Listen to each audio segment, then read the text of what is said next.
So I know that when I talk on this channel, I am primarily talking to a guitar player audience. And I know that this topic doesn't necessarily feel like a guitar player's topic, but I promise you that it is. So stay with me. We're talking today about recording interfaces. And guitar players, before you click off of this video, I need you to know something. There is no piece of gear you can buy that will do more to make you a better musician and a better guitar player than a recording interface. Your amplifier will lie to you. Standing on stage, listening to yourself through wedges in front of a drummer will lie to you. But a microphone into a recording interface will always be honest. So the purpose of this video is twofold. One is Universal Audio is releasing a new generation of their Apollo interfaces. I have one and I want to talk about it a little bit, but that's not actually what I want to be the focus of this video. My bigger point in making this video is couched in the idea that I want to have a conversation about what kind of recording interface is right for you, knowing when to update based on kind of when I felt the call to update as well. If you're a guitar player who does not currently own a recording interface, you don't need to watch most of this video. At this point, you should click off and go over to Guitar Center or Amazon, or you know what? Better yet, go to Craigslist or Facebook Marketplace or Kijiji or whatever it's called up in Canada. Go buy a used recording interface. We're going to talk about the Universal Audio stuff in a bit, but I don't care what you buy when it comes to your first recording interface. I really don't care what you buy when it comes to your 10th recording interface, honestly, but I especially don't care what you get when you want to get started. Buy something cheap on the used market. I'm sorry, Universal Audio and whatever other companies are watching this, but don't buy a brand new interface if this is your first interface. My first interface was a $25 used recording interface, and we'll circle back to that. But for now, just focus on getting something to start getting sounds from in your hands to in your computer. And let's talk about what's important in your first recording interface. And that'll be kind of how we start this conversation of what to look for when picking an interface for guitar players and how to know when it's time to upgrade. If you have nothing right now, like I said, go buy a dirt cheap interface, find something used. Things cost more than they used to, unfortunately, but affordable recording interfaces are still totally out there. Don't get something so old that driver support is falling off for them. My first recording interface that I bought back in 2013 or 2014 was a used PreSonus audio box, and I must have paid $25 to $30 cash for it. And that was my primary and only recording interface I ever used in my entire life up until I made my first major update in 2019. But if this is your first one, there are only a few things you need to pay attention to. Buy something that isn't so old that you risk losing driver support for it. You want something that will be future-proofed long enough that you can get a couple of really great years out of it, ideally more than that. Number two would be, in my opinion, get something with 2 mic inputs. The odds that you're going to stay super budget and get more than 2 microphone inputs are pretty low, but I would say that 2 is kind of what I would consider to be the bare minimum. You can obviously buy something like the UA Volt, the cheapest one, the 176 or whatever it's called, that has a single microphone input, but in that context, you have really limited yourself to either recording a single vocal or a single microphone on your amplifier at a time. And if you're ever in a position where you want to be able to sing or talk into your microphone and record something at the same time, you've already outgrown your first interface. And that's not the goal for the first 3 to 6 years, in my opinion. So buy something with mic preamps, bus powered. You don't need anything with an external power supply at this price point. Just get something with 2 mic pre's, bus power, and that has been released to market within the last, I would say, 3 years or so for safety. You can go with Focusrite's Scarlett series. PreSonus is still making recording interfaces that are newer and nicer than my AudioBox USB that I lived on for a long time. You can go with Universal Audio's Volt series, which are relatively new. I have not used, but I've heard really good things about from multiple people, including some great musicians on my Discord, link to my Patreon down below, shameless plug. But the point is, you just want to grab something that gets you recording, something that you can plug your microphones into, or something that you can get your kind of stereo digital amp-in-a-box solutions into your program. Close this video, go on Craigslist, get started. Please just start recording yourself. But for those of you who have already started down this workflow, who are already recording themselves at home, let's talk about when it might be time to make that first upgrade to your studio from your current interface to your next one. I did 100% of my work on this channel and on Instagram when I was first starting out as a kind of like musician on the internet with that $25 to $30 PreSonus used audio box that I had. I got so much mileage out of such a cheap interface, and I didn't actually make my first major upgrade for better mic pre's explicitly, although that did end up being a massive benefit of what I was doing. I actually made the initial update because I wanted to get more creative with my mixing process. My first several years of doing music on the internet was couched very heavily in just getting the sounds in the box, mixing it, and by that I mostly mean panning things out, setting levels, and maybe putting some like light EQ and compression on everything, and then putting it on the internet. But I was not doing a lot of my mixing with a creative eye towards the end product, nor was I doing any of it with intention so much as band-aiding things that I wasn't happy with. So when I made my first big update, I bought a Universal Audio Apollo Twin Mark I well after Mark II had been out for a while. And once again, the reason I did that was because I was able to buy a UA Apollo Mark I for like $300 used on Reverb. If you're noticing a trend here, it's that it was hard for me to spend money on studio stuff because I wanted to buy guitars instead. So trust me, I know where a lot of you are coming from, but what that Twin gave me as a musician trying to focus more on being able to write and record effectively was a couple of things. That Apollo Twin opened up access to the Universal Audio plugin library, which at the time is no longer kind of walled gardened in with their accelerators. But at the time, this gave me access to plugins that I had never been able to use before. Universal Audio's recreations of things like Neve 1073s, Teletronics LA2A compressors, 1176 compressors, like this whole world of Pultec EQs and legendary mic pre's that I suddenly was able to use in my super budget home recording setup. And that was a huge part of why I made that update.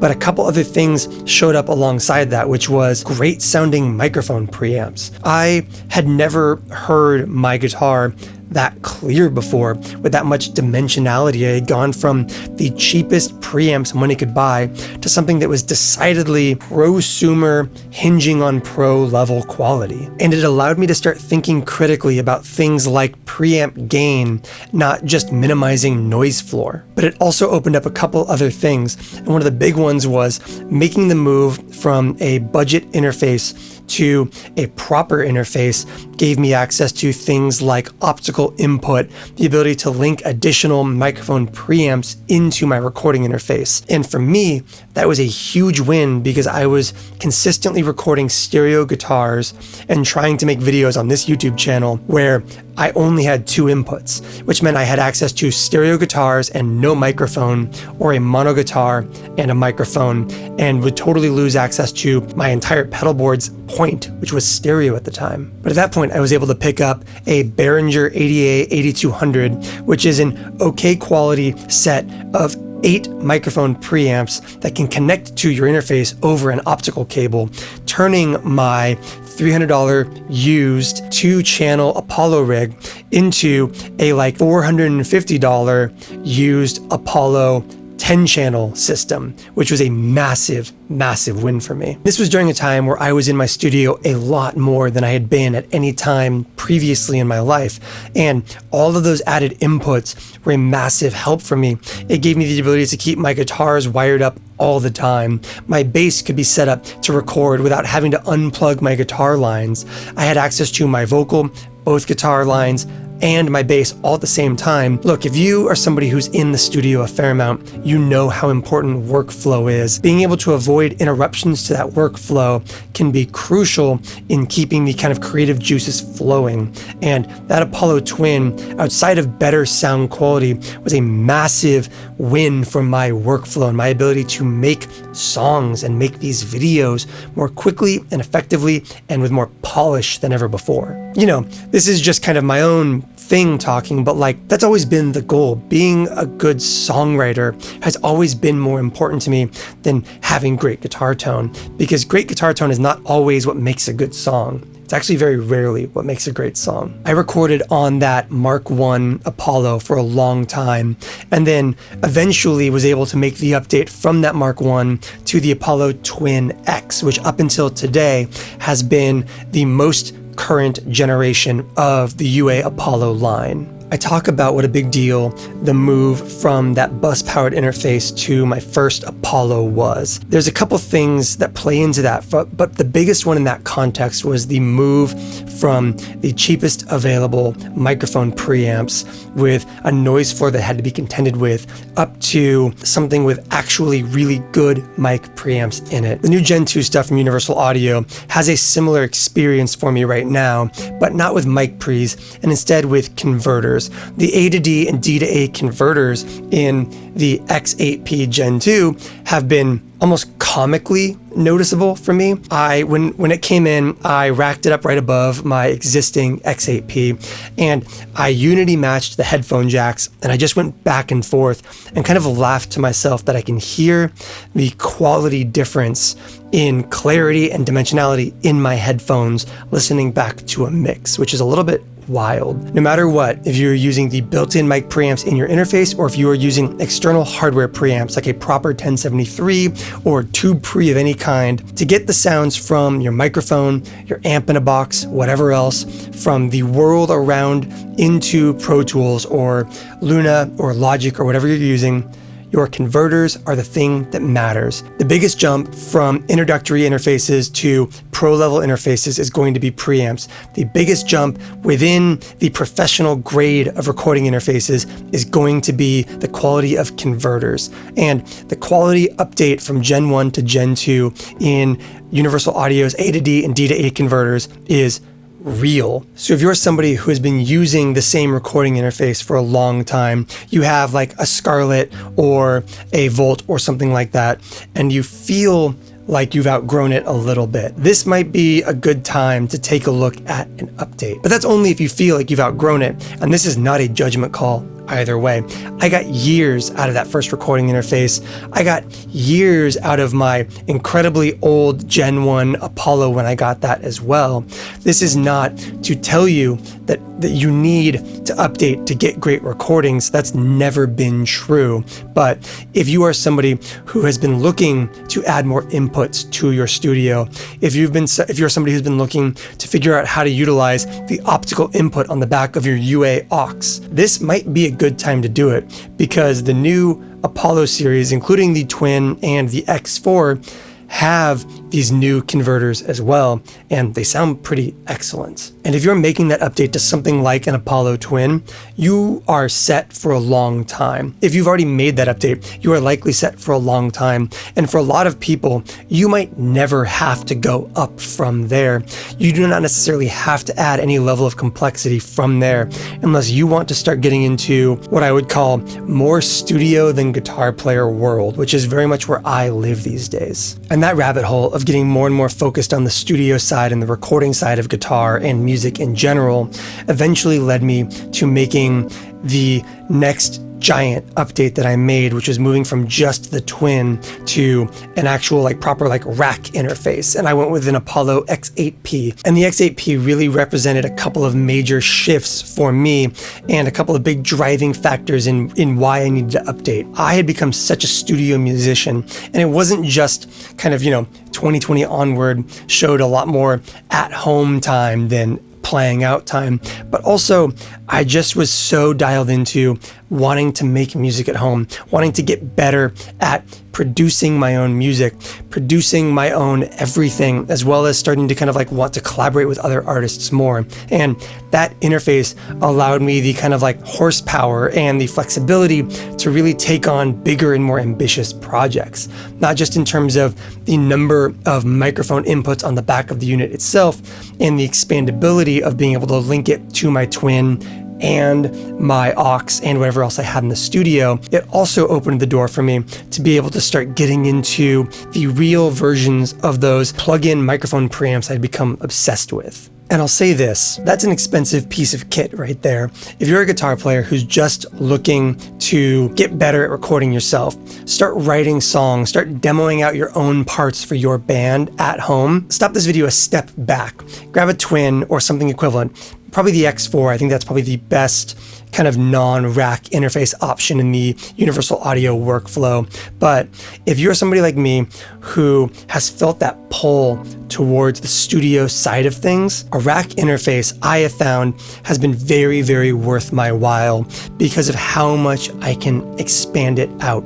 You've got those unison mic pre's on the back. Right now, we are tracking this Universal Audio standard SC1 condenser into one of the inputs on the back using their unison tech to kind of pull up an emulation of a Neve 1084. And I am thrilled with how this sounds. I have been loving my actual outboard analog rack gear, which is another thing that I can only use here in the studio because I have that rack that gives me access to line inputs and line outputs as well. But the unison preamps sound great, and I can keep those while also having that flexibility to use those ins and those outs to start building a hybrid mixing environment. From going 4 years ago or even 2 years ago of being all in the box, recording into my DAW, Luna, Pro Tools, whatever, and then only using plugins, which is incredibly lightweight, fast, versatile, and a totally valid way to produce music, but being able to kind of do what I think a lot of us as guitar players like, which is a very tactile experience. The ability to choose between emulations of hardware units in the box that sound accurate and great, as well as, when available, things like outboard compressors and preamps and all that stuff. It just imbues this whole process with more joy for me. And the new converters just sound amazing. I am so thrilled with how everything sounds coming into the box, both with the Unison plugins and my outboard preamps as well, in a way that just makes the recording process more fun. And so this is definitely a part in the video where if you are already up to a prosumer or kind of vaguely pro level recording interface, this next jump is probably overkill for a lot of you. But if you are still at those lower kind of like levels of recording, feeling that itch, feeling that you've outgrown where you're at creatively in your home studio setup, the new Apollo stuff is really rad. And if you can swing the Gen 2 stuff, I would legitimately recommend it. The new stuff sounds great and has not only, like I said, great mic preamps and new and improved converters, but also includes some really, really fascinating new updates as well. A couple that I think are a little prosumery, which might be really beneficial for some people. Things like auto gain, the idea that you can go into console and set your microphone up, hit a button, and then play, and the interface will listen to your playing and set your gain staging accordingly. I don't think I'm ever going to use it personally because I think that, once again, we talk about wanting to be competent as musicians.